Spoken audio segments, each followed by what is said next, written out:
Hello आप सभी को आज की राधे राधे। और आप सभी का स्वागत है मेरे इस छोटे से ब्लॉग में। आज का ब्लॉग काफ़ी ख़ास रहने वाला है गाइज़। तो आज की हमारी शुरुआत हो चुकी है सुबह सुबह गौशाला में होने से। मैं सुबह सुबह उठते ही पहले आज गौशाला में आया हूँ अपनी गायों को धुलवाने के लिए। फिर थोड़ी देर लेकिन उठने के बाद मेरा माइंड थोड़ा स्टार्ट होने में टाइम लगता है, इसलिए सबसे पहले थोड़ा अपने आप को रिफ़्रेश किया, उठा, बाहर बैठा, बीच बीच में बाइसेप चेक करते रहे कि डाउन तो नहीं हो रहा ज़्यादा। हो चुका है, काफ़ी वीक हो गया हूँ पहले से, क्योंकि मुझे इस टाइम पीलिया हो रखा है, तो जॉइंटिस की वजह से मैं काफ़ी वीक हो चुका हूँ पहले से। बट फिर भी ट्राई यही रहता है, फिर अपना गऊ दूहन करवा के, गाय धुलवा के, फिर हम चल दिए अपने नॉर्मली यहाँ से फ्री होने के बाद अपना गाय वाय धुलवा के चल दिए हम अपने घर की तरफ, क्योंकि हमें स्कूल भी जाना होता है। तो घर आने के बाद फिर हम वही फटाफट से अपना पानी वानी पी लिए थे, पानी वानी पी के और अपना बाइसेप चेक करके फिर चल दिए अपना ब्रश करने। एक घर घर घर घर घर घर घर करके हम अपना ब्रश करते रहे और दांतों की एकदम सफाई कर लिए हम। आप लोग देख सकते हैं बाइसेप भी बीच बीच में चेक कर रहे हैं लगातार कि बाइसेप का क्या है साइज़। उसके बाद ये हम नहा के आ चुके हैं। नहाते आते हमने किया अपनी बॉडी कंडीशन चेक। पहले से थोड़ा वीक लग रहा हूँ बट कोई नहीं, अभी मैं थोड़ा उबला हुआ खाना खा रहा हूँ, इसलिए फ़ैट परसेंटेज गिर गया है बॉडी से, फिर भी काफ़ी हद तक बढ़ा हुआ है। और अभी जिम भी नहीं जा रहा हूँ, बिना जिम के ये बॉडी कंडीशन है इस टाइम पर। ये बाइसेप अभी थोड़ा बहुत ठीक लग रहा है, क्योंकि इस टाइम मैं अभी बिल्कुल उबला हुआ खाना खा रहा हूँ, कोई ऑयली वगैरह मिर्च मसाला नहीं। ये देख सकते हो आप लोग अभी गाइस, मेरी बॉडी कंडीशन काफ़ी हद तक श्रेडेड हो रही है हल्के हल्के, बट कोई नहीं, थोड़ा सा वीक भी हो रहा हूँ। फिर उसके बाद मैं अभिषेक भाई के साथ अपना स्कूल आ जाता हूँ निकल के। अभिषेक भाई मेरे को घर लेने आए थे। चलती बाइक पर अपनी बॉडी चेक करने का अलग ही मज़ा आता है। और उसके बाद फिर हम अपना बाइसेप चेक करते हुए अपने स्कूल की तरफ निकल लिए। लेकिन कुछ भी कहो, अभिषेक भाई गाड़ी चलाने में बिज़ी और अपनी गाड़ी पे मस्ती करने में। अच्छा, मैं गिरा नहीं।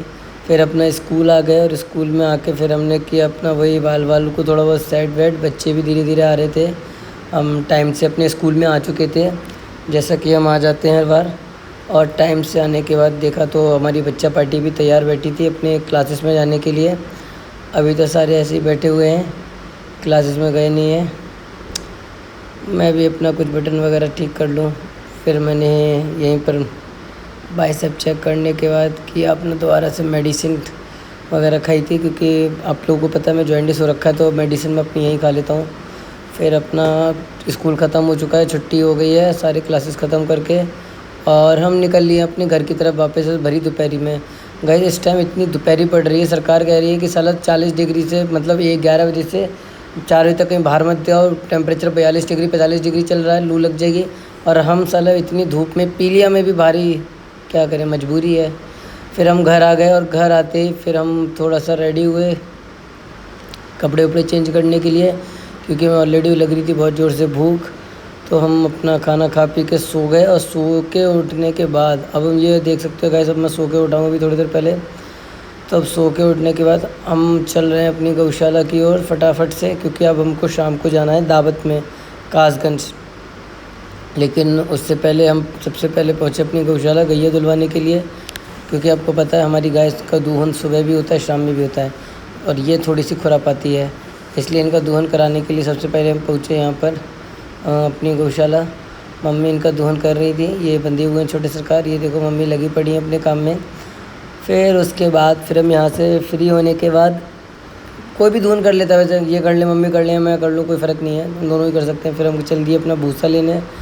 हमको भूसा लेके आना था गाय के लिए, देख सकते हैं आपने, मैंने कट्टा उठा लिया है।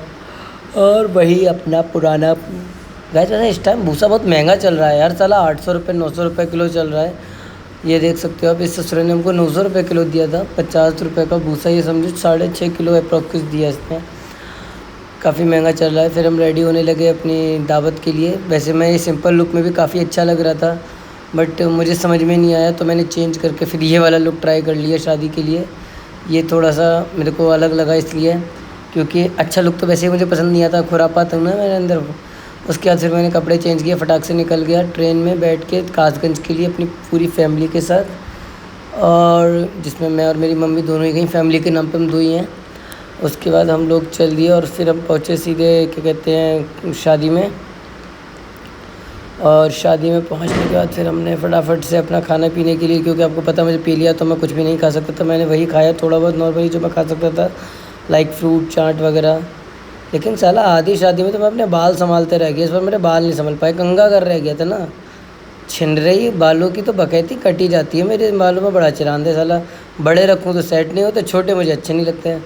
खैर फिर मेरे वो कपड़े गंदे हो गए, किसी ने उन पर खाना लगा दिया, गिरा दिया हल्का फुल्का, नहीं खाया तो गिरा दिया। तो फिर मैंने कपड़े चेंज किए अपने, और ये वाइट टी शर्ट डाली अपनी पुरानी वाली। बाइसेप इसमें भी बढ़िया लग रहा है यार, तगड़ा फील आ रहा है। फील तो कर रहा है, कुछ भी कहो यार गुरु, देख रहे हो ये यही तो फील चाहिए ज़िंदगी में, और क्या चाहिए, फील ही तो चाहिए, फील। फिर उसके बाद गाइस ये शादी इसलिए लगती है क्योंकि इस शादी में दो दूल्हों की शादी एक साथ हो रही थी, मतलब दूल्हों की शादी एक साथ, दोनों सगी बहनें इन दो भाइयों के साथ, ये दोनों भाई आपस में मौसेरे या ममेरे भाई हैं, आई डोंट नो, मुझे कंफर्म नहीं है। दो सगी बहनों की शादी इन दोनों भाइयों से हो रही थी, देख सकते हो। एक साथ दो मुहावरे पढ़ने वाली थी, दो जयमाला एक साथ हो रही थी, बारी बारी करके सबका नंबर आने वाला था। और ये सच में थोड़ा यूनिक था मेरे लिए, मैंने फ़र्स्ट टाइम कोई ऐसी शादी अटेंड की थी इसमें एक साथ दो मतलब जयमाला पढ़ रही हूँ, एक के साथ एक के साथ एक। ये अपनी बारी का इंतज़ार कर रहे थे, उनकी बारी आ चुकी थी। तो फिर यही सब करते हुए फिर इनकी जयमाला का स्टार्टअप हुआ, और फिर थोड़ी देर में इनकी जयमाला का स्टार्ट होने वाला था। और जैसे ही इन लोगों ने जयमाला डाली, हम साला गाने का वेट कर रहे हैं कि डीजे वाला कोई गाने बजाए, पता चले वो 10 बजे के बाद वहाँ डीजे अलाउड नहीं है, मैं ये भूल चुका था। अब मैं कह रहा साला गाने क्यों नहीं बज रहे हैं। अब कैमरामैन बताते हुए कि देखो भाई साहब ऐसे नहीं, ऐसे करना है आपको, ऐसे माला पहनानी है। फिर उनकी जयमाला के बाद फिर हमने इनकी जयमाला देखी, और उनकी जयमाला शायद शूट नहीं हो पाई पूरी तरीके से, बट कोई नहीं, इनकी हमने पूरी शूट कर ली है। और उसके बाद उनकी तो हो गई, अब बारी थी इनकी जयमाला की। तो गाइस आप लोग जानते ही हैं कि दो जयमालाएँ हुई हैं इस बार। मैंने फर्स्ट टाइम, मेरे को थोड़ी हँसी भी आ रही थी लेकिन थोड़ा अच्छा भी लगा था क्योंकि मैंने कुछ यूनिक देखा था। फिर उसके बाद इन लोगों की जयमाला हुई, इन लोगों का मतलब वही अपना, फिर उसके बाद फ़ोटोशूट वगैरह हुआ जो होना चाहिए था, जो नॉर्मली। फिर रिश्तेदार वगैरह ने फ़ोटो खिंचाए, थोड़े फ़ोटो हमने भी खींचे। फिर उसके बाद यहाँ पे वही आए जिनका हमें इंतज़ार था, यानी किन्नर लोग। फिर इन लोगों का डांस हुआ, इन्होंने खूब डांस किया, जिसमें से ये पीली जो सूट पहने हुए इनने तो कुछ ज़्यादा ही डांस किया था। और उसके बाद फिर तो बस पूछो मत, तफरीह कट गई। ऊपर से ढोलक बजाने वाले, वो भाई इतनी ज़ोरदार ढोलक बजाई है ना इन लोगों ने, कान के पर्दे हिला दिए। फिर उसके बाद हम रात में ही वहाँ से कासगंज से निकल आए। आजकल जो दिल्ली वाली ट्रेन चली है वो काफ़ी हद तक ठीक है यार, मतलब बदायूं बहुत टाइम पे पहुँचा देता है। रात के 2:30 बजे हमने वो दिल्ली वाली ट्रेन पकड़ ली, और सीधा वो दिल्ली वाली ट्रेन पकड़ के रात के 2:30 बजे जैसे ही हमने पकड़ी, हम अपने घर के लिए निकल लिए वहाँ से। ये कुर्सी आन में हम लोग बैठे हुए थे, और ये काफ़ी ठीक भी है, ये देख सकते हो आप। ये आगे उधर मेरी फैमिली बैठी थी, नानी वगैरह, इधर ये यशी है, और नीचे ये हमारी छुटकी सी ये बैठी है पालती हमारी। और फिर हम यहाँ से करेक्ट रात में 3 बजे करेक्ट निकल लिए थे कासगंज से। धीरे धीरे करके फिर हम निकलते गए, अपना सफ़र तय करते गए, और ये काफ़ी बढ़िया लगा मुझे सफ़र, मतलब टाइम से घर आ गए हम इसकी वजह से, क्योंकि हम लगभग वही 3 बजे निकले और वही 4:15 बजे उसने हमें ट्रेन ने घर छोड़ा था।